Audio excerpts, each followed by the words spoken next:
What if I told you the biggest threat to the United States isn't a war, a virus, or a political movement, but a group of nations quietly plotting a financial revolution that could end the reign of the US dollar? Brazil, Russia, India, China, South Africa.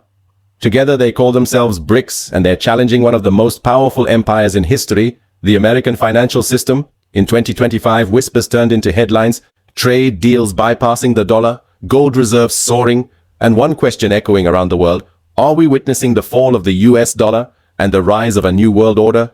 This is not fiction, it's happening right now. And the story of BRICS isn't just about money, it's about power. Who controls it and who's about to lose it? To understand how BRICS became the challenger, we have to go back to the moment the dollar became a weapon. The year was 1944. The world was still at war. In a quiet New Hampshire town called Bretton Woods, world leaders met to rebuild the global economy. They made one decision that changed history forever. They pegged every major currency to the US dollar and the dollar itself to gold. From that day forward, America became the banker of the world. Its economy, its military, its credibility, all backed by one thing: trust. But power invites enemies. And as decades passed, that trust began to crack. In 1971, President Nixon cut the link between the dollar and gold. Money became paper backed only by faith, yet the dollar stayed king. Why? Because oil, the lifeblood of the global economy, was priced only in dollars. It was called the petrodollar system. Every country that needed oil needed dollars. And that meant every country supported America's empire, willingly or not. But in the shadows, new powers were rising. Fast forward to the early 2000s, globalization was rewriting the world map. China became the world's factory. India, a technology giant. Brazil, rich in natural resources. Russia, armed with energy and ambition. South Africa, the bridge between continents. In 2006, these 5 nations met, united not by ideology, but by frustration.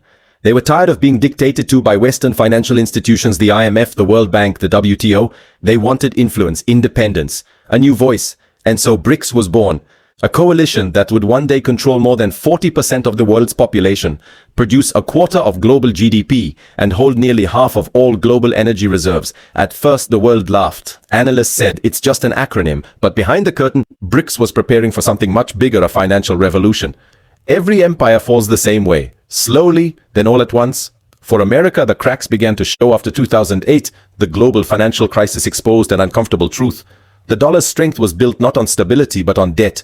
Trillions printed overnight, interest rates near zero, inflation creeping back. Other nations began to ask, why should we keep saving in a currency the US can devalue anytime it wants? Russia, punished by Western sanctions. China, trapped in trade wars. Both started quietly dumping US treasuries and buying gold instead. Then came the moment that changed everything: the weaponization of the dollar. When the US cut off Russian banks from SWIFT after the invasion of Ukraine, the message was crystal clear. America didn't just control money, it controlled access to money, and that terrified the rest of the world.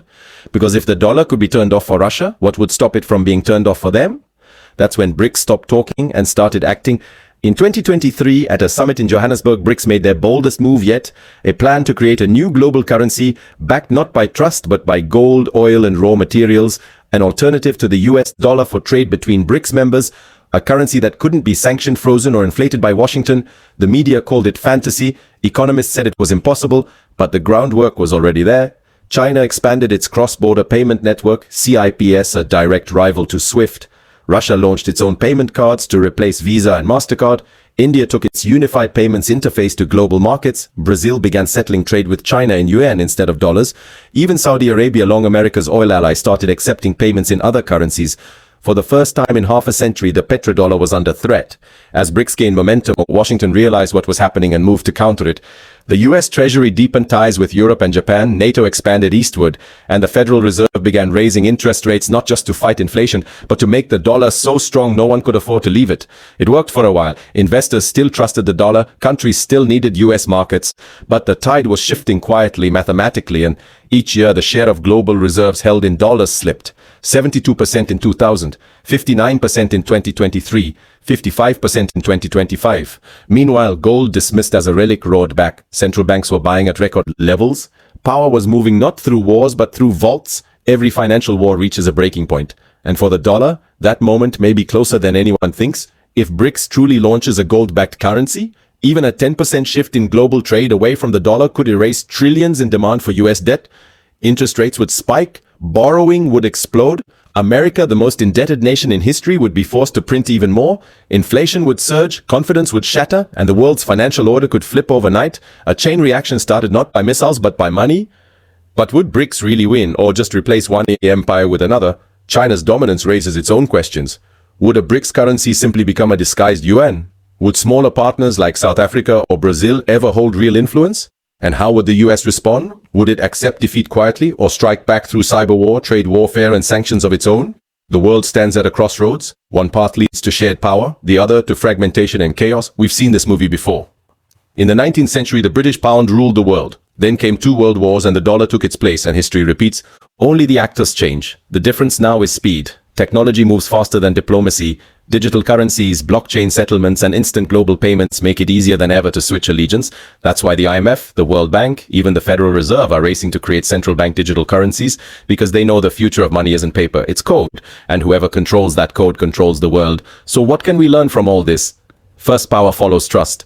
The dollar rose not because it was the strongest, but because it was the most trusted. If that trust disappears, everything else collapses. Our second BRICS isn't trying to destroy America, it's trying to escape it. Nations are tired of sanctions and lectures, they want leverage. Third, the future is fragmented. There won't be one currency to rule them all, there will be many digital, regional, and decentralized. The real question isn't which currency wins, but which one you'll trust when the system resets. As the world watches, the dollar's throne still stands, but it's trembling. America remains powerful, wealthy, and influential. But every empire believes it's immortal until it's not. The BRICS alliance isn't just rewriting trade, it's rewriting power itself. So the next time you hear a headline say, another country ditches the dollar, ask yourself, is this just another story or the beginning of the end of an era? Because history doesn't announce revolutions, it whispers them through currencies, deals, and the silence of those who already know what's coming.